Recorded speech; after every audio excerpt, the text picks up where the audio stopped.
So we have an interesting panel here now with a pretty diverse set of panelists. So Arun, thank you for joining the panel. Arun is the managing partner of Celesta Capital. And interestingly, is also the former Assistant Secretary of Commerce for Global Markets and Director General of the US and Foreign Commercial Service in President Obama's administration. So thank you, Arun, for making the time. Philip is CEO of the Institute of Security and Technology and former Senior Director for South Asia, National Security Council Staff, White House. Thank you very much, Philip, for joining this today. Mukundan is MD and CEO of Tata Chemicals, and he has an interesting way of how he describes his business as life. Is that what you said, Mukundan? Life. So I will leave that to him to describe what is life in his company and in his business. And Vineet runs one of India's old new companies. He is a company called Transport Corporation of India, a well-established logistics company which he's transforming into a multimodal logistics company using absolutely the current technologies and tools available. So thank you, gentlemen, for joining this panel. And I'm just wondering, why is it only gentlemen? So sorry, that's one of our failures. I'm accepting this is one of our failures. So we should correct this. So yeah. It's a very good offer. So thank you to each one of you for agreeing to join this conversation. And as I was telling, Philip sent me an email asking when can we talk and discuss what this is going to be like. And I did not reply. So then I got a desperate message saying, can you tell me what's going on? So I actually wanted to send him a one-line reply, relax, we'll have a conversation. But I think my office did send him a set of questions. And when we met outside, I said, I've got the same set has been given to me now. I don't quite yet know whether I'm going to ask the same questions or not. We'll see how the conversation goes. It's more fun. Exactly, yes. And also it's more interesting to actually figure out what you guys are thinking, not a prepared text or a prepared answer sheet or something of this nature. So, Philip, you're an expert on Asia. And there's an interesting shift taking place. I'm not even talking right now about what's happening in the Middle East. And maybe we should spend a little bit of time on that as well. Because in the opening session, we were talking about how the world is pulling apart. And this is a classic case. There's a war going on in the middle of Europe. And everyone else seems kind of insulated from it. But now in the Middle East, we had this hot spot, which seems to be constantly expanding and now spiraling out of control. Do you see this coming into any kind of order anytime soon, or is this going to lead to a much worse situation than we see today? Thank you for the opportunity to be here, first and foremost. It's genuinely a pleasure to be a part of this conversation. Thank you very much for the easiest question. First, if I'm honest, I don't know that the world has ever seen order. I think order is something that we seek, and it's something that we work toward. I think the chaos that we see today and the violence that we see today, unfortunately, isn't all that unusual, historically speaking. And I think one of the things that, in thinking about this discussion coming in today, and I look forward to being part of a discussion, like you said, and no speeches, right? One of the things that we think a great deal about at my institute and that I think about personally is with the rise of great nations, historically speaking, that usually results in war. That usually results in an imbalance that results in violence. And so, what are the things that we can be doing to take the historical opportunity to make sure that's not how this plays out? And so, when we think about China and we think about its global rise, when we think about India and think about its global rise, what are the mechanisms that we can actually take advantage of, the things that we can work on together so that it doesn't result in an imbalance that causes states to engage in violence and solve things that way? I thought in the previous panel, one of the things that actually is a huge opportunity that wasn't mentioned, by way of example, to try to bring some order to some of the chaos that maybe arises from artificial intelligence, is something that you can actually look at that the United States and China is doing, which is to think about existential risk. Maybe it's not going to happen, but if it possibly is coming, we sure as heck better be preparing for it. And so the US and China at the head of state level have begun to think about existential AI risk and to have that conversation, which is not what you think two adversarial nations would be doing if they're on the path to war. So what we have found in that circumstance is that there's a mutual interest in avoiding that risk. That is something I think the US and India are very uniquely placed to be able to be doing as well. Add it to the list of opportunities that were previously discussed. Do I think we can make order out of this chaos? Probably not. Can we limit the risk? Absolutely. So, just pushing on from here, Mukundan, you run a global business. So you have manufacturing and distribution here and in India and other parts of the world, and you supply all over the world. How does this kind of a geopolitical situation impact your business? So firstly, again, thank you very much for inviting us here and being part of this. And thank you, Sunil, for that wonderfully easy question to answer. So I want to lean on what I think the previous in the previous panel, there was a statement about, we want to go by the rule of law. We'll comply with everything. But within everything, we'll continue to make sure our engagement never stops. So, for example, I just want to say that with all this tension going on, our site in US is exporting 50% of its product to about 90 countries in the world. And we exported last year close to $250 million and we earned the foreign exchange for US. One of our big parts we exported to was China. So we are so competitive here in the US that we can compete with China and ship to China. So I think it's about being most competitive. But if, let's say, US were to put that you can't sell into China, we would stop selling into China. So that really would be our approach. And we don't sell into Russia. We don't sell into Iran, for example. But I think these political issues we certainly need to resolve. And I think some of the supply chains are very, very highly intertwined. I can just say that, for example, in electric vehicle, as we go towards sustainable mobility, a lot of the components are coming from China. We just can't have China out of the equation.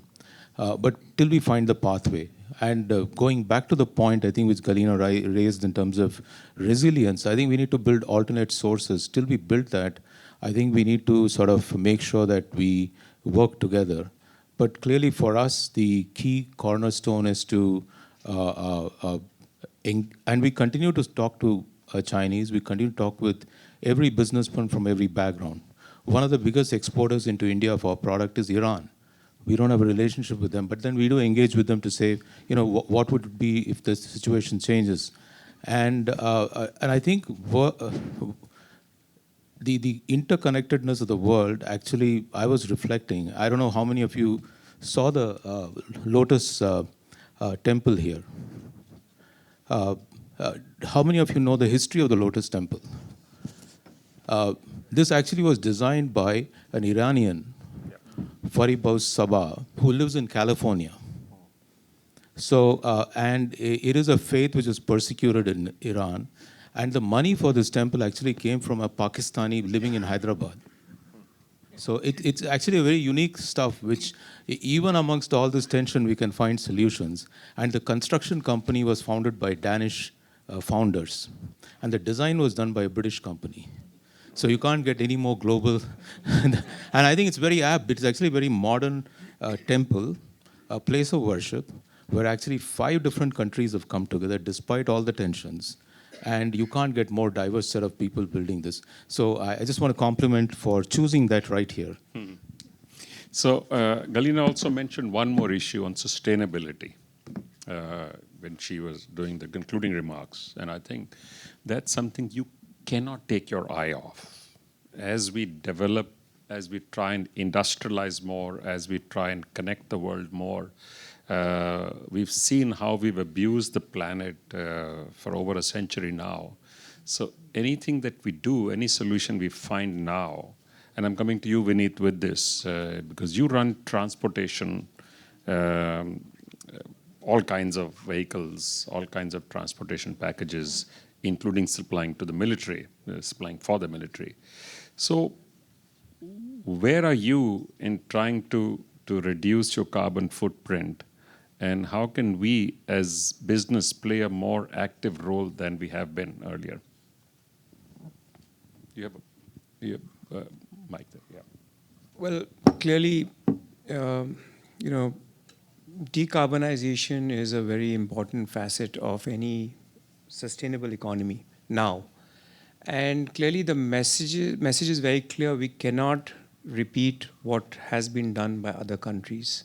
We do not have the luxury anymore to do that. We cannot be doing it the way that the Western world did it. We cannot be doing the way that China has done it. We have to find our own solutions. We have to find unique solutions. We have to be innovative. Notwithstanding, it is very difficult to change mindsets. It is, when I talk to a lot of the companies in India, when we talk about decarbonization, for them it's a tick in the box for their ESG goals. It's not more than that. They're not willing to pay a higher price for it. And right now we have to pay a higher price because we are ultimately going to pay a much, much bigger price for it. So the evolution of thought around what is sustainability is still very weak. And it's actually, when I speak to supply chain guys in the US, and I was at a conference earlier this year with supply chain guys, it's the same over here. The mentality is not for sustainability yet. The mentality is still profit. Some of that has to change. I mean, if we want to really look at sustainability. And for our company per se, we are, scope 1 and 2 is not very difficult. We will change. Scope 3 is difficult. It's exactly where companies need to change from packaging solutions to transportation solutions to building supply chain resilience. And that supply chain resilience has to now factor in, because of the lack of supply chain resilience, we are now creating a lot more inventory, a lot more wastage, and hence being less sustainable also. So it's I think a conversation that perhaps we can definitely go deeper into, but it's a tough one. Vineet, it's not difficult. It is a state of mind and how and what kind of approach we take to business and our approach to life. Can I add a And piece to that? we have tested it, we have tried it. In our bicycle business, I'm not talking of our two-wheeler motorcycle company. In our bicycle business, we started using water-based paint before any automotive company in India. Yeah. We put in the Haridwar plant that we put up for two-wheelers, I'm going to say it was 15 years ago, we built the world's largest green roof. Of course, it costs more to put it up. But please remember, continuously, lifelong, the temperature inside that plant is 5 to 7 degrees cooler in summer, warmer in winter, thereby constantly reducing energy cost required for temperature management and improving the safety and the comfort of all the workers inside the plant. That's why you could I can build give a you world-class 20 company. such examples, by the way. It is clearly our approach. It is not a difficult thing to do. Sorry, you. I'll just add in the piece of logistics. I think Vineet highlighted. I think if you know the biggest electrification of railways in the world ever done is the Indian Railways. I come here, I see Union, I'm not going to take names, but let's say railroad, and because we depend on railroad, it still has mobility by diesel engine. But I just want to add to this, one of the things we monitor in our logistics to reduce carbon footprint is the railroad coefficient. We want to increase the transportation by rail, reduce it by road, and only do the last mile by road, which is still not electrified. Because the railways in India are fully electrified, I think we now have 20% less carbon. And actually, Vineet's company, I don't know why Vineet didn't, I wanted to step in and say, Vineet, thank you, because he's been a big support in shifting to the railroad. So really, there are ways to think through this piece. There are challenges, and I agree with Vineet, customers are not going to pay, but we got to make carbon-free world, and I think it's possible. I fully like an optimist like you, that we can get the same price point or even more competitive. And Kalina spoke about bypass some other systems and leapfrog. I think that's the real answer here. So leadership. So And the right leadership. it's about leadership. Actually, it is about leadership, much more than anything else. So Arun, you wrote a book. What was it called? Crouching Tiger, Sacred Cows. Let me tell you that this was many, many years ago. Yes. I co-edited a book on Kerala's economy. Correct. Called Crouching Tiger, Sacred Cows, because I felt that the economy had a lot of growth potential, but there were many sacred cows that stood in the way. So since we've been talking about India, let's go down to a state. Is it today a crouching tiger? About India. Kerala's economy? Or does it look like a No, I sacred think cow, actually- more of a sacred cow right now? No, Kerala's economy is not well understood. If you go to Kerala, the poverty rate is below 0.5%. You don't see people loitering around without any work to do. People are purposefully moving from place to place. I mean, just these physical observations and the lack of poverty. If you look at the way their social policies are ones that are more like a more affluent and giving state. For the immigrants into Kerala are treated extremely well. In fact, the other day, the topper in the SSLC exam, which is probably one of the biggest exams in the world, was an immigrant from Bihar. So I think it's a very advanced society. But just coming back to the title of the book that really is relevant to our conversation today is my recent book called The Global Trade Paradigm. And there was a conversation about, in the previous panel, about the world getting more fragmented. Shankar was making the point that, and the book actually says that we've had a secular opening up, at least since the Second World War, of global trade and understanding that openness is good for everybody. But suddenly we have seen in the last, I would say 5, 6, 7 years, really, about that, a sudden closing in. So that was an important point. I'll try and reason a little bit why this has happened. I agree, by the way, this complete pullback from globalization is somewhat disturbing and disruptive in just so many ways to a way of life that we had all got used to, and we were expecting more and more to come out of it, more good to come out of it. I think what happened is this market economy model that we followed worked exceedingly well. It lifted many boats, but it also increased the gap between the top and the bottom. And with the kind of technology and the kind of media and the kind of world we are living in, that was visible to everybody. So somebody who was living down there could see how the person up there is also living. And that didn't make people happy, by the way. And politicians are very smart. They respond to people very, very quickly. They change their tune and they change their tone and the tenor of their public delivery. And I think world over now, political leaders are responding to this. The big shift is my country first, my people first, my jobs first. And that then has a knock-on effect on many other things.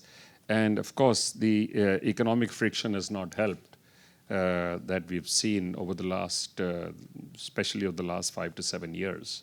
When you look at making investments now, since you make investments both here and globally, does any of this play a role in your decision making? The state of the world's politics? The fact that the world is getting more closed is an issue. It certainly limits the amount of upside and opportunity, that's for sure. But in the kinds of things we do, we invest in deep tech.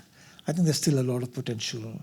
If you have unique technologies that people want, there's still a lot of potential. We're not yet at the point where we'll be affected. Now, what could happen, for example, is if China is shut off, and again, going back to something Shankar said, there are two worlds instead of one world. Yes, the market's going to be smaller, and that will affect the returns that you get.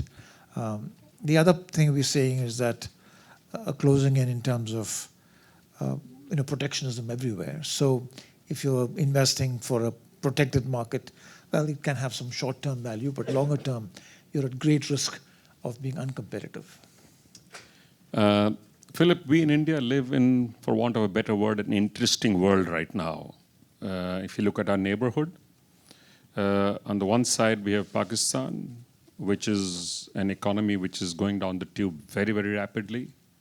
Sri Lanka has kind of just been rescued, and we don't know where it will go. Bangladesh is confused where it wants to be right now. And you do understand Asia more than many of us in this room. So do you think any of this could lead to further disruption from where we are right now? Myanmar is no better. So, I mean, we can go country by country. There is a serious amount of unease at this moment. I think there is perhaps an amount of unease. I think at the same time, though, that out of the range of things that I would say that I sit back and that I worry about on the global stage in terms of dysfunction and or the potential for a greater unraveling, South Asia is not where I'm most concerned. Actually, I think in large part India serves as a fundamental ballast in that storm. I think there's immense opportunities there to continue that trajectory as well. I do think that there is an expanding competition with China when it comes to South Asia and India and its neighbors, and one that could lead, if not managed well, could lead to a greater level of not just competition, but open conflict. I think that is something that can be avoided, though. I do not think that is inevitable. Again, it goes back to one of the first things I said, right? This is not something that over human history we've been very good at. When dealing with the rise of great powers, imbalance occurs, and this is when violence breaks out. But because we're in the middle of it, and because we can have intelligent conversations about it in the midst of it to try and prevent that from happening, I think we have unique opportunities to try and make sure that it goes the right direction. But again, out of the range of things that I worry about the most at the end of the day, Pakistan maybe is high on that list and has been for myself and for others for quite some time. It is a cauldron of many things, not to mention the fact that they have man-portable nuclear weapons. These are things that all of us should be concerned about. I remember when I served in the U.S. government, the problem from hell was that. And so the world has, of course, continued to move forward, and there's lots more hotspots around the planet. But we shouldn't forget about the risks that arise from that, and we need to be very careful from a regional perspective about how we think about these things. Yeah. So Mukundan, we also have a little bit of a race for new materials right now, especially considering the needs of the world to switch to clean power, clean mobility, and the other stuff that we were talking about. Does this current state concern you? Because these are scattered around the globe. Sadly, they're not available easily everywhere, and they're certainly not available to every country. You have to go and find them. You have some of them in India, you have some of them around North America, you have some of them in the most godforsaken places. How do you imagine the access to these is getting impacted by the current situation? And what do you think needs to be done to insulate the development from some of the disruptions? I think our Consul General already spoke about it. I think that's a very key partnership, and we have been involved very deeply with that. I think luckily for us, when you talk about the resources which, other than rare earth, I think that's a specific category. I'll come to that. The rest of them, the entire list, whether it's for energy transition, lithium, nickel, they're all found in South America, Australia, Indonesia, countries which I think which are very, very, most of the Quad is very friendly with. I'm going to use Quad as a frame because end of the day, it's also part of the Quad relationship which is driving it. And one of the things which has happened now, in fact, very positively is US government is willing to guarantee Indian investments in South America. if it goes there, because one of the big risks we had was, let's say we went into Chile or Argentina, the difficulty of getting foreign exchange out sometimes as an investor of an issue. I think there is a discussion already on in terms of how do we create a let's say process by which that does not happen. There's some kind of a guarantees which are tied in, which is not a bilateral but a trilateral guarantee. So really what has happened in the last few years has been excellent work done by both the governments and the institutions around in most countries to identify how do we build this partnership. When it comes to rare earth, certainly it's an issue that China and Russia have some of the critical rare earth. We need to deal with them. Unfortunate part, what has happened, Sunil, is that in the last 6-7 years, many of us in India, in USA, in Australia ignored these industries. We thought we could live in a world without mining materials. Fundamentally, I think mining is extractive. Any extractive process is unsustainable. We have to do it in a positive way because we can't live without them. And I think China took advantage. In many places, they've actually taken most ownership. But now we are realizing what we have done by sitting back and let them take the front seat. And Africa is a very unique opportunity in my view. I think it's still not much has been taken, even though China has taken some key spots there. One of the things we have offered to the US government is that when they want to go into Africa, they should actually leverage on the India's proximity to Africa to build bridge there. It can be very unique. And I just want to add a point about what Galina mentioned, the climate change issue. I think we are, while we talk about critical mineral, I think there's a critical nutrition issue which we're going to face. Because if the climate change comes, the world is going to run sort of short of food. And I think we need to ensure there is a proper coordination of this. And you raised the point about adaptation. We can't get into all the details. But I think it's again another area where we've actually highlighted to the governments around that we bring private sector in before it's too late, because we have the solutions. And make sure that the like-minded people work on the places which are going to be still arable, still going to have enough water so that world is fed enough. So the risks are very high, but I think there is an ability to work together and find solutions. Yeah, and of course, water is as big a problem today as air quality was 20 years ago. We are at about the same point in the conversation, and we still do not have a substitute for water. So we have to start addressing it much, much more seriously. Vineet, I want to come to you for one more minute. You know, the world was shifting towards more and more efficiency in the supply chain, just in time, Toyota's manufacturing process, etc., were becoming the norm rather than an exception. Of late, and also accelerated by COVID, from just in time, it's become just in case inventory. You just don't know what kind of a black swan event could take place tomorrow. So how do you think that is affecting the overall value locked in the supply chain? Well, the strength of any supply chain is as strong as its weakest link. And that is exactly what is playing out. From COVID, we saw issues like Suez Canal, we saw then the Ukraine crisis, then the Red Sea crisis, the fact that containers are all over the world, the prices have just oscillated like anything. So just in time is on the back burner. We work with companies like Toyota, etc. But there is a definitive move towards building more and more inventory in the system, which is creating a issue of different sorts. I mean, not just creating supply constraints, but is also creating storage constraints at companies, in countries. The other factor is that instead of being wide, we are talking about depth of supply chains as well, which means that I need to know what the tier 1, tier 2, tier 3 people are doing, and not just at a holistic level what everyone is doing. Because if that tier 3 guy is not performing, then I'm going to get stuck. Hence, we as a country need to really work on that ecosystem. The phones that we are making in our country today are almost 90% have imported components. So we need to build that ecosystem all the way to the MSMEs so that we are able to then be resilient in that supply chain. The APIs that we need for our pharmaceutical industry is coming from overseas, from China, and so on. So That kind of resilience is missing, and hence it is putting a lot of pressure on supply chains in our country and just generally globally as well, because this is not the conflicts that are happening have just added so much pressure. We've been in the market to buy ships for the last 3 years, and the prices of ships have just not come down.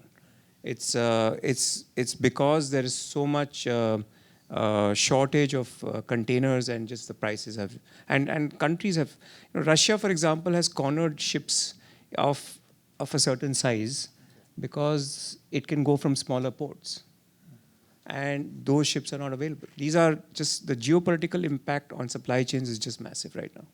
I'd say on supply chains, in addition to the fact that this over-concentration of the supply chain in China, for example, is a big risk. There's two risks. One is the geopolitical issues and it's the aggressive process. The other is actually a black swan event like COVID. I mean, COVID woke us up to the need for resilience as much as any geopolitical incident.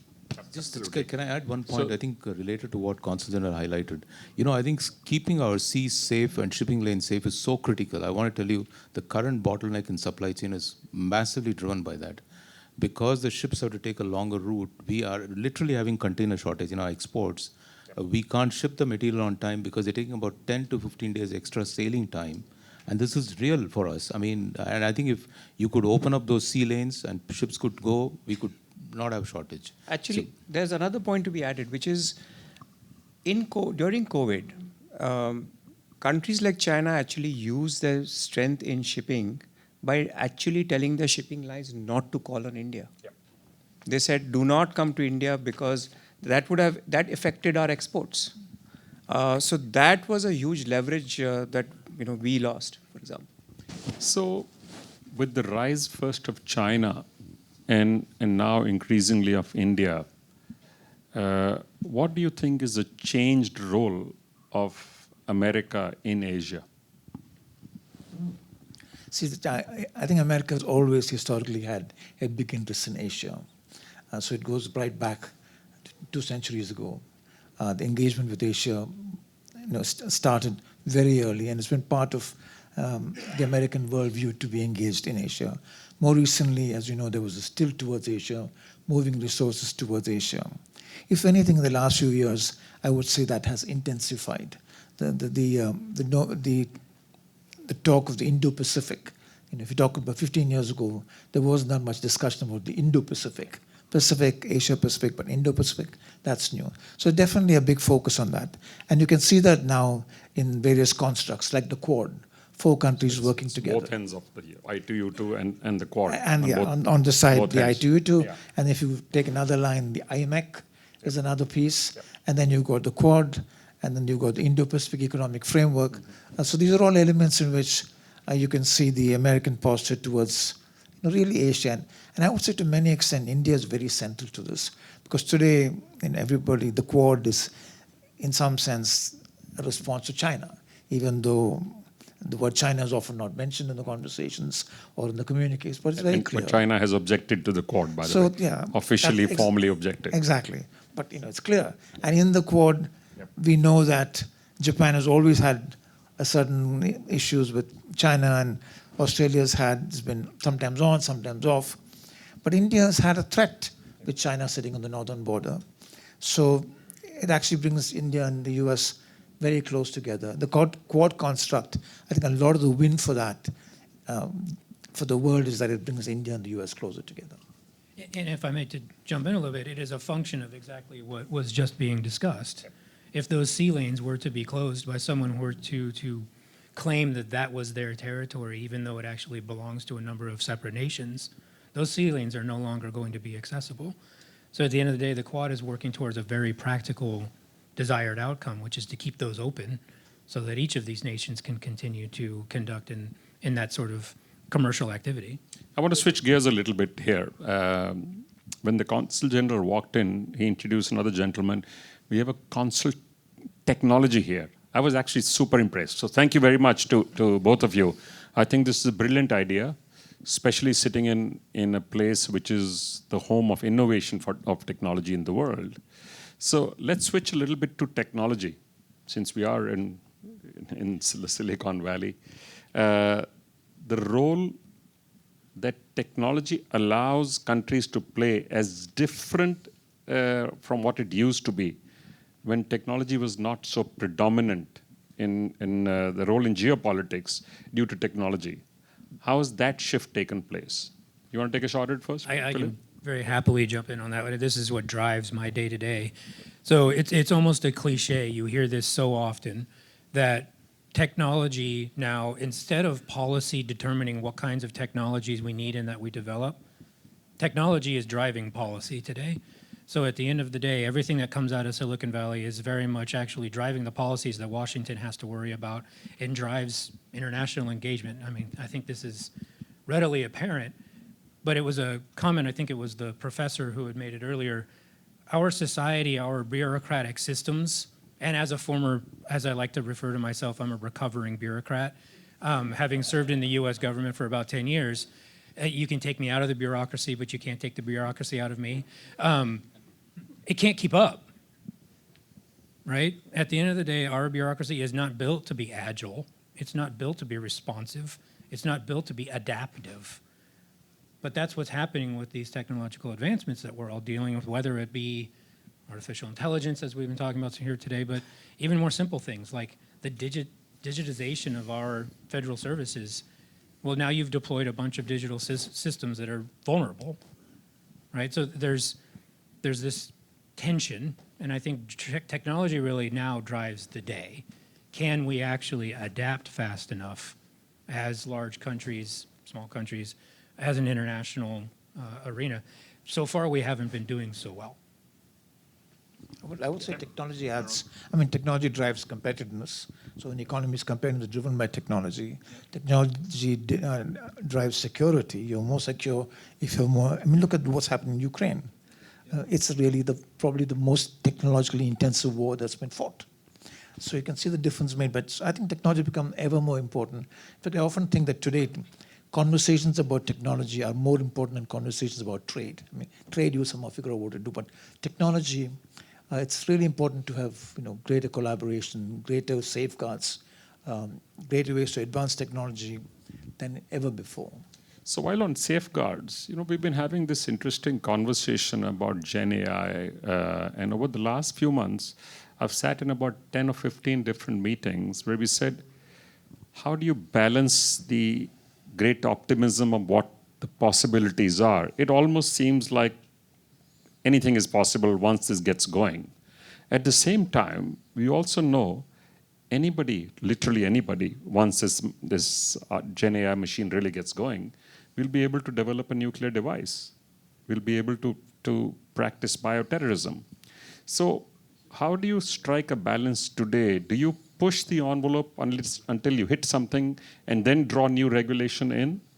Or do you start putting regulation in now, which actually cramps your style in even the attempt of doing the R&D that you need to grow this? Where is the balance? But the conversation. Who wants to take a shot at this? Go ahead. Please, Arun, jump on that grenade. I tell you, the conversation I've heard about this, you go back to the nuclear power. At the early days of nuclear power, there was an understanding that it could threaten the whole world. In a way, it's a similar conversation that we're seeing. And how is the world? It's not quite the same. And I'm going to push back on you guys. I also heard the same response you heard. I don't think it's quite the same. Because people in small groups were able to do some of the stuff they did. Usually it needed large groups, and you needed X kind of materials. Here you're talking of software building software. Please remember the fundamental change from almost anything else we've seen earlier is this. So that can allow this to happen in a surreptitious manner without anybody getting wind of it. How then do you control this? At what point do you put that barrier in? So let me cover it differently about Fukushima itself. When you really look at what happened in Fukushima, and I was with our partner BWXT, who make nuclear, let's say, for the nuclear submarines, they make all the reactors. And they were telling me that Fukushima was a very old reactor. It had a pump which was below the seawater level. And there was a notification sent out to move all the water pumps above the seawater level, which never got moved. Now, where would Shankar's AI would have been useful? if that intelligence had trawled everywhere, identified the 7 reactors where the pumps are below, we need to move. You can actually train a model. We've done the same AI training for model for maintenance purposes in our factory. So there is a very positive view, but you're asking a different question. You know, I acknowledge the plus, by the way. Huh? My question is a little bit different. You're a different plus. I'm, by the way, all for this. I'm cheering. Correct. I'm So a great you're optimist, saying, incidentally. well, how do we bring the balance on the regulation? And effectively what you're saying, how do we sort of without constraining innovation? Constraining the actual development which is and needs to take place. And how do you consider rogue actors is what you're talking about. Exactly. Yeah, I think the fundamentals of the piece, Sunil, is likely to be that you may, with all the safeguards being put in, end up with some issue we have to deal with. I think that's very clear, which is we have to, because any new technology, that's what has happened. I mean, you look at flying, which we take for granted every day. We've had disasters which have led to improvement in safety and standards and so. So I think it's likely to happen, but really the companies at the forefront, they have to come together to put protocols in place voluntarily. What we've seen is if you wait for and I don't want to be negative on any bureaucracy, but if you wait for, but if you wait for DC or Delhi to sort of frame the entire system, and then come back and say, listen, this is what the industry needs to do, you're going to get, let's say, a wrapper which is going to be usually on the 4 sides, 3 sides will be the worst of what you can achieve. But if the industry really wants to achieve positive, it needs to come together to address this issue. It's an industry issue, and I think we need to voluntarily take ownership of the fear which you have and not say this will not happen. I think your point is we are today not even openly discussing and addressing. Yeah. And there are 2-3 strands of, and the second piece is that if rest of the world doesn't come, we have one European Union now, which always takes the lead in bringing regulations which are, and then rest of us then have to end up following it because, you know, they're the first ones to put the restrictions, and they may not even imagine about it. So really, I think these issues, but I want to say there are more fundamental issues also we should think about, not just on AI. For example, when we talk about keeping sea lanes safe, really the data infrastructure, is it safe? Because the entire communication data bytes are traveling on undersea cables. And we have released a paper which we have studied. Where are the vulnerable endpoints of this data transfer?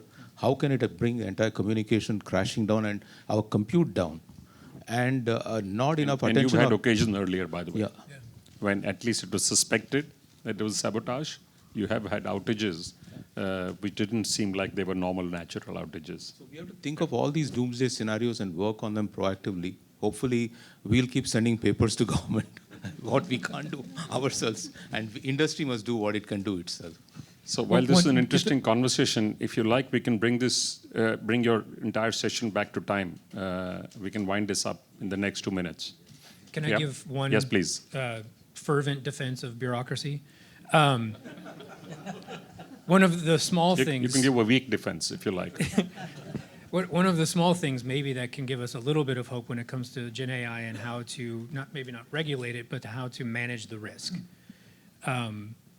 These AI safety institutes that are now being stood up in the UK, the United States, and elsewhere around the planet. One of the things, and our friends from NVIDIA probably are familiar with how this works, those companies that are now building frontier AI capabilities are now being willing to go to those AI safety institutes and say, please help me make sure that this isn't going to be destructive. So we've checked it. We think that the guardrails we've put in place are sufficient. What do you think? And so the most recent large-scale models that went through the AI Safety Institute in the United States actually came back with, as far as I understand it from the labs, with actually very constructive feedback, and they were actually incredibly able to do that assessment. That's the kind of thing that I think we need to get to the point to be able to do, to contain that risk. The only problem with that is what, again, the professor was talking about, was once you get to a certain level of scale, the emergent properties of these things are things that are entirely unexpected. They're going to do things that we don't believe possible. That is going to be very difficult to contain. Just one point I wanted to, in his defense, but I just want to say this, that at least in the field of AI, it will be exactly the same.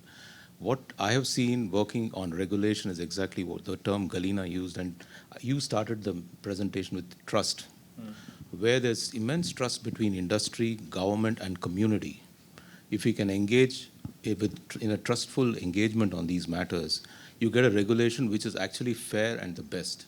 I think where we don't do this, we end up with little mishaps which you have highlighted. So I think on AI, it is very important the companies involved in this get into that kind of a mode of engagement. And we've seen governments are equally open to discuss. I think that's really the way to work on this. So Just this is had an one more interesting point. panel, and we could have actually gone on for quite a bit longer because I wanted to bring in life sciences and bioengineering now into the next set. But I think we've actually already run out of time. So Mukundan, Philip, Vineet, and Arun, thank you very much. It's an interesting conversation. Thank you.